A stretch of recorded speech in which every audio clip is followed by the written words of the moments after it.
Hello? Hi. Sa pangalan po ng dakilang Panginoong Jesucristo, isang mapagpalang hapon po sa bawat isa.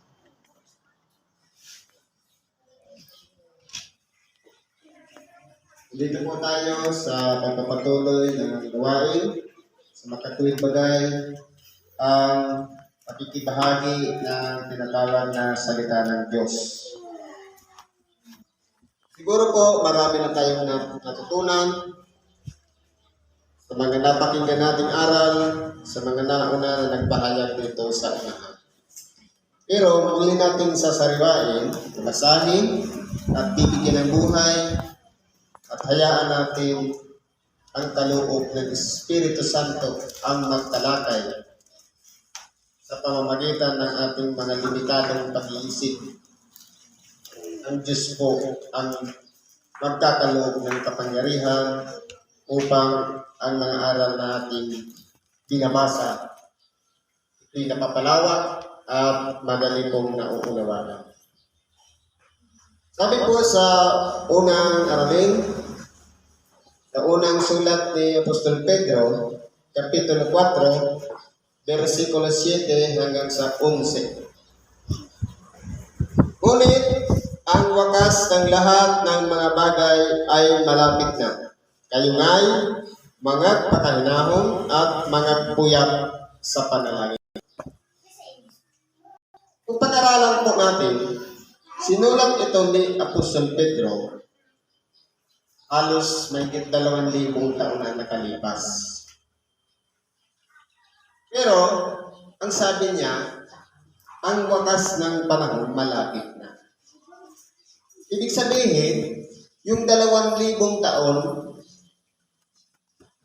malapit pa yun. Pero sa tao, ilang salin lahit na kaya yun. Maraming lulo ng lulo ng lulo. Baka abutin ng 100 na salin lahit ng mga tao. Kaya po, kung aralin natin, may mga halimbawa na pinagkaloob ang ating dakilang Panginoon na mga pangyayari. Pero dito po sa sulat ni Apostol Pedro, tayo po tinuturoan na mga pakahinahon. Sabi nga, maging kalmante ang pag-iisip. Ibig sabihin, kung may mga alingaw-ngaw ng digmaan, kung may mga lindol, may mga sakuna, karamdaman o salot na nangyayari sa ating kapalibutan, dapat po maging kalmado lang tayo. Magpakahinahon tayo sapagkat kinakailangan ang lahat ay magkaroon ng pangyayari pero hindi pa ang katapusan o ang wakas ng lahat ng mga bagay. Kaya po, tinuturuan tayo ng mga puyat sa pananalangin. At kinakailangan, papagminasin natin ang ating mga pananalangin sa Diyos. Nanaway, hindi lamang sa oras ng pangangailangan, tayo nanalangin, hindi lamang sa oras na meron tayong ginagawang ayuno, tayo mananalangin, kundi paninasin natin ito sa lahat ng pagkakataon. Ano po ba ang pananalangin? Ito ba'y kinakailangan? Maghanap pa tayo ng altar? Maghanap pa tayo ng simbahan? Kahit saan po pwede tayong manalangin. Pwedeng naglalakad, pwedeng pagdilat ng mata pagkagising, bago kumain, pagkatapos kumain, bago lumabas ng bahay, habang naglalakad, pagdating sa paroroonan, mananalangin tayo, at pagkatapos hanggang sa makabalik sa bahay, mananalangin tayo, at bago tayo matulog, mananalangin tayo. Ibig sabihin, sa bagay na yan, nakikipagsulit tayo palagi sa Diyos, sapagkat kung tayo po aasahan lang natin sarili nating kakaya, hindi po natin magagawa ang lahat ng bagay. Pero sa tulong ng kapangyarihan ng Espiritu Santo, matuturuan po tayo na ang bagay na imposible man sa kalagayan ng tao, sa Diyos po walang imposible. Kaya po, dito sa palaala ni Apostol Pedro, ang itinuturo sa atin, unang-una maging kalmado. Kung may mga pangyayari na mga sitwasyon na nangyayari sa ating kapalibutan, kalmado lang tayo. Hindi dapat mag-alala tayo, may bakay ka nga, dahil may patayan dyan, bago ako na isunod, bakit may sala ka ba? Para sabihin kung ikaw na isusunod. Marahil kung wala naman, dapat maging kalmado lang tayo. Sapagkat kung ano po yung mga likha ng isip, hindi natin alam kung saan nanggagaling yan. Minsan sa mabuti, minsan sa masama.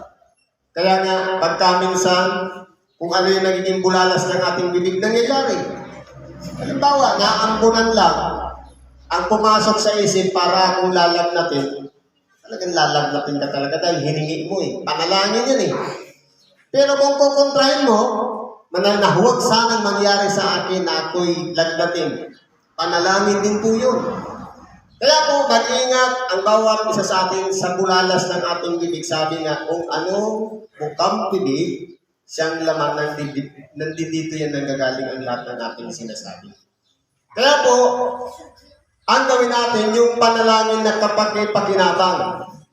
Pakikinabangin natin at ganoon din ang ating kapwa. Ano pa sabi dito? Nauna sa lahat ay maging maningas kayo sa inyong pag-iibigan, sapagkat ang pag-ibig ay nagtatakip sa karamihan kasalanan. Dito po, itinuturo sa atin yung pag-iibigan. Hindi yung pag-iibigan lang dahil binibigay para sa asawa, o para sa pamilya, o sa magulang, o sa ano pa man. Kundi, napakalawak po kasi ang kahulugan ng pag-ibig. Kinakailangan, wala tayong pinipili. Kahit kaaway man yan, ibigin natin. Kahit yan man o kaalin o hindi natin kasundo, idalangin din natin sila. Sapagkat kung ginagawa natin ang pananalangin sa kapwa, lalo-lalo na kung yung mga nadidimla ng pag-iisip, tayo po yung may malawak na pag-unawa. At sila yung gumagawa sa atin, sila yung may maliit na unawa, kaya hindi nila nauunawaan ang ginagawa nila pala'y masama na. Pero kung tayo po'y malawak ang ating pag-unawa, mag-a-adjust tayo. Palalagay natin sa ating sarili na kaya niya ginagawa ang bagay na yan, kahabag-habag ang kanyang mga ginagawa. Dapat natin siyang kaawaan at isama natin sa ating mga panalangin.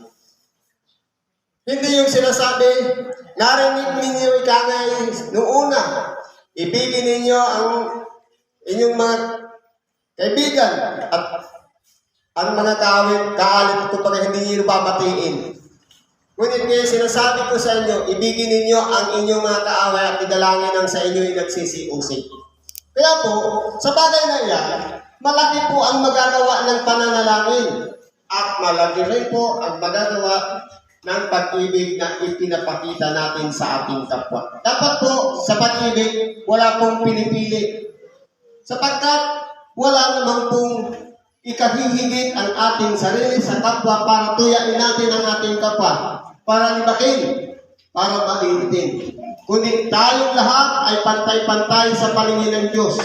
Kumbaga, sa kalagayan ng Diyos, nakikita sa atin, yung palaging nanalangin, yung maningas ang kanyang pananalangin, pinakikinggan ng Diyos ang kanyang dalangin. Dahil palagi siyang nakakunik. Pero yung mga wala nang ginagawa sa halip na manalangin, walang iba, tingnan ang problema o pagkakamali ng kapwa, ang tawag niyan manuluya. Kaya po, aralin natin sa ating sarili, ano ba ang pakikitungo ko sa kapwa? Pag-ibig bang masasabi na ako'y hindi tumitingin o pumipili lamang ng mga tao na aking iibigin, kundi ipinapakita ko sa aking kapwa na marapat lamang maramdaman ang aking kapwa ang pag-ibig na ipinakikita ko sa kanila. Dapat po ganun. Sapagkat, tunay nga po, na sa pag-ibig, sabi nga, siyang nagtatakip ng karamihan kasalanan. Pagamat tayo'y merong nalabag na pagkakasala, meron tayong hindi nasunod ayon sa kalooban ng Diyos, kasama po tayo sa marirecover yung pagkakasala na nagawa natin sa ating kapwa. Dahil lang sa pag-ibig. Sapagkat ang pag-ibig, kumbaga, wala po kasi yung pinipili. Walang kinikilingan, walang inaayunan. Kumbaga, pantay lahat yan ang paningin sa kapwa. Hindi lang yung sinasabi na katulad sa mag-asawa, sasabihin lang natin sa asawa natin, mahal kita be, mahal kita love, o anuman, kung padaba ka. Pero hindi naman nararamdaman yung pag-aaruga o pagmamahal na sa halip na tanungin, kumain ka na ba? O kahit ano, kung hindi yan ipinapakita, useless yung pagsabi ng I love you. Kaya po, dapat nararamdaman ng ating kapwa, ng ating minamahal, yung pag-ibig na yan, ipinapakita natin sa gawa. Sabi po dito, na magpatuluyan kayo ng walang bulong-bulungan. Sabi nga, be hospitable.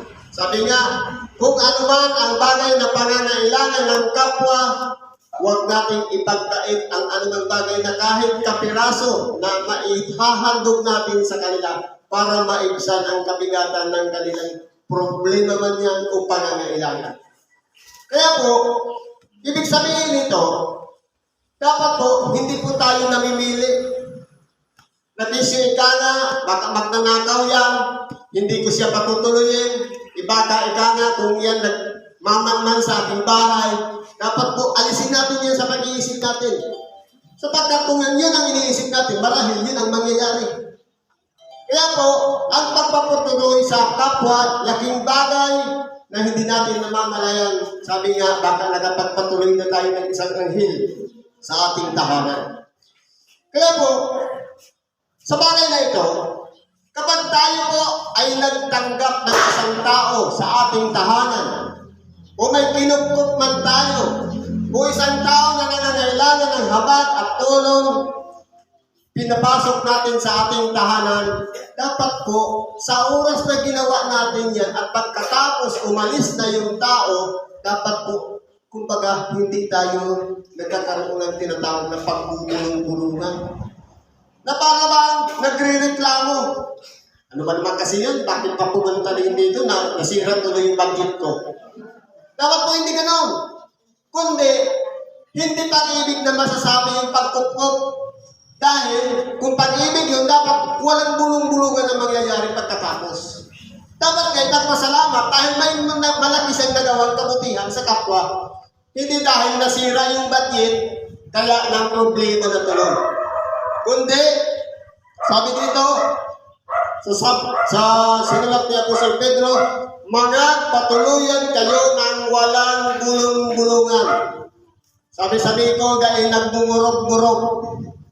Kung anuman ang bagay na maihahandog natin sa ating kapwa, pagkain man yan, inumin man, patulugin man natin sa ating tahanan, ipakita natin yun sa pamamagitan ng pag-ibig na hindi pakunwari sapagkat kung pagkatapos ng mga bagay na pangyayari, nagkaroon ng gulong-gulungan, plastic po ang tawag sa diyan, mapagkunwari. Ibig sabihin, parang pakitang tao lang yung pagkupkop, pagtalikot, siniraan naman. Si ano kasi, ganito. Dapat po hindi gano'n. Yung bagay na yan, isang paalaala sa atin kung paano ang dapat nating lakaran bilang isang tagasunod ni Kristo. Ano pa sabi dito? Na ayon sa kaloob na tinanggap ng bawat isa ay ipaglingkod sa inyo rin na gaya ng mabuting katiwala ng masaganang biyaya ng Diyos. Kaya po, tayo po magkakaiba-iba ang tinawag, ang paraan ng pagtawag sa atin. At magkakaiba-iba po ang mga biyaya ng bawat isa sa atin. Kaya po, huwag sasabihin ng isa na mas magaling ang isa. Huwag sasabihin ng isa na mahina ako, wala akong kakayahan. Sapagkat magkakaiba-iba po ang ipinagkaloob sa atin. Hindi po tayo pare-parehas. Kumbaga sa sangkap ng katawan, iba-ibang bahagi ng katawan gumagawa sa iisang katawan. sa iisang espiritu sa makatuwid bagay, hindi sila magkakalaban. Ibig sabihin, kung ano man ang kahinaan ng kapwa, tulungan natin. Wariin natin na kung ano pa yung pinagpapahagi ng katawan na walang pakinabang, siya pala ang may malaking pakinabang. Sapagkat hindi mabubuo ang 100% kung kulang ng isa. Hindi siya magiging isang katawan. Ang magiging tawag niya, disabled. Kaya po tayo, binuo ng Diyos sa isang katawan, pinagsama-sama sa lugar na ito para magkaroon ng iba-ibang bahagi. Kaya huwag natin hahamakin ang ating kapwa na kisyo ikangay, siya ganito lang ang natapos, siya lang ang ganito lang ang kanyang napag-aralan. Hanggang ganyan lang siya, nakaupo lang siya, hindi naman siya nagkakaroon ng biyaya na gumanap, tumulong sa kapwa o makibahagi ng Ebanghelyo. Parang wala lang, bahagi pa rin siya ng iglesia. Tainga siya na palaging nakikinig ng Ebanghelyo. Kaya po, sa oras na ating hinahatulan ng ating kapwa, wala na po tayo sa aral ng Diyos. Sabi nga ng ating dakilang Panginoon, huwag kayong humatol upang di naman kayo hatulan. Ibig sabihin, yung pamamaraan ng pagsukat natin sa ating kapwa na inihatol natin sa kanila, may balik po yun. Kaya po, para hindi tayo balikan, mag-iingat po tayo sa ating sarili na huwag natin hahatulan ang ating kapwa. Kaya po, sa bagay na ito, kung tinanggap natin ang kaloob, ipaglingkod natin ito sa kapwa. Huwag nating itago o iligpit sa ating sarili na hindi na natin gagawin. Kung tungkulin natin, tumulong sa kapwa, gamitin natin ang biyaya na ipinagkaloob sa ating mga kamay para tumulong sa kapwa. Kung ipinagkaloob sa atin ang mangaral, huwag nating ikahiya ang salita ng Diyos. Kung tinulungan tayo o pinagkalooban tayo ng biyaya na makinig ng Ebanghelyo, lalong-lalo na isabuhay natin ang Ebanghelyo. Nang sa ganoon, ang biyaya na nananagana sa bawat isa sa atin, tayo rin ay mananagana ayon sa kalooban ng Diyos. Biyaya po yun na kung ang sino may nagsasalita na gaya ng sa mga aral ng Diyos, na kung ang sino man ay nangangasiwa na gaya ng kalakasan ibinibigay ng Diyos, upang ang Diyos ay papurihan sa lahat ng mga bagay sa pamamagitan ni Jesucristo, na sa Kanya ang kaluwalhatian at paghahari magpakailanman siya nawa. Kaya po, kung halimbawa dito, sinasabi dito, kung sa pagsasalita o tagapagtalakay, tagapagpaliwanag ng salita ng Diyos, ano man ang naabot niyang antas, hanggang doon lang ang naabot ng kanyang unawa. Tanggapin natin yung aral sapagkat siya'y naging daluyan ng kapangyarihan ng Espiritu Santo para ang salita ng Diyos ipangaral. Huwag natin hatulan.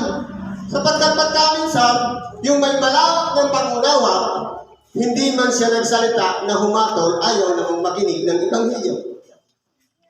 Ibig sabihin, hindi man ipinakita sa bibig na nagsalita, na paulit-ulit yung sinasabi niya. Pero wala namang narinig sa bibig, pero dumistansya, ayaw nang makinig ng Ebanghelyo. Ang tawag doon, pride. Kaya po, dito sa bagay na ito, ano man ang kalagayan natin, ano man ang ipinagkaloob sa bawat isa sa atin, may tungkulin man tayo sa wala kalooban po ng Diyos na ipagkaloob sa atin. Yan po ay pagtitiwala ng Diyos sa bawat isa sa atin. Yaman, kinakailangan pagyamanin natin yung biyayang ipinagkaloob sa atin na managana yun.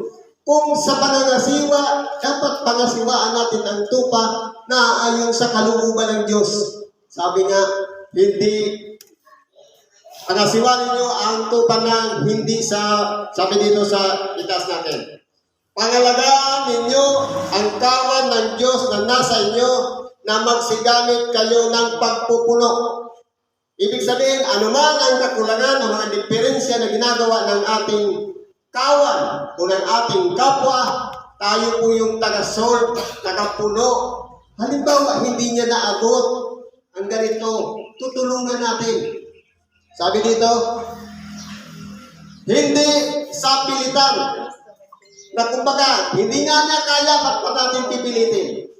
Kaya po, dapat, kung halimbawa sa ambaga na lang, magmamahal na araw, wala siyang maikakontribute pang gastos para sa kanyang sarili, para meron siyang kakanin, at meron na siyang maidadala, hindi ako sasama, sapagkat wala naman akong budget para mag-contribute. Kung tayo po ay nasa pagpupuno, huwag ka makalala, sumama ka lang. Bahala na, gagawa natin yan ng paraan. Ipalalakasin natin ang kalooban ng ating kapwa, sasama siya. Kaya po, sa bagay na yan, may pagpupuno na nangyayari.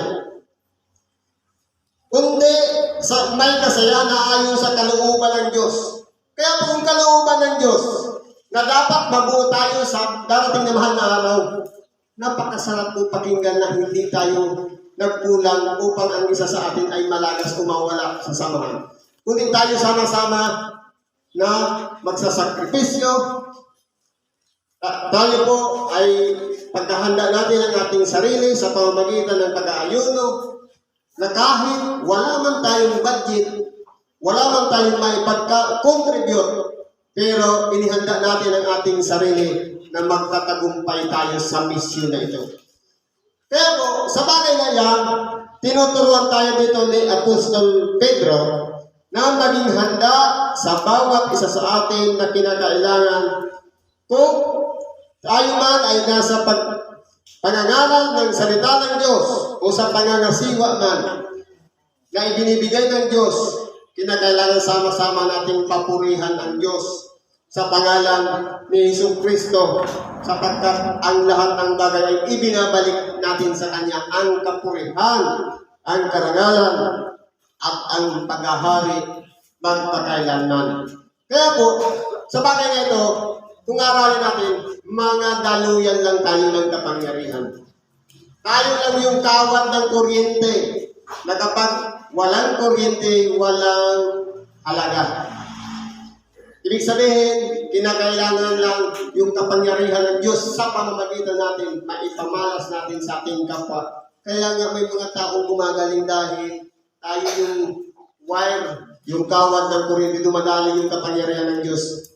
Through magnetism, gumagaling ang kapatid nating may karamdaman. Kaya po, sa biyaya na yan, dapat po, pasaganahin natin ang ating sarili na dapat mawala yung biyaya na ipinagkatiwala ng Diyos sa bawat isa sa atin. Sabi nga, huwag ninyong pabayaan ang biyayang ipinagkaloob sa inyo sa pamamagitan ng pagpapatong ng mga kamay. Meron na tayong biyaya. Hindi pa napapatungan ng kamay. Kumbaga, kinukonsagra lang yung biyaya na ipinagkaloob sa atin. Lahat po tayo may kakayahan.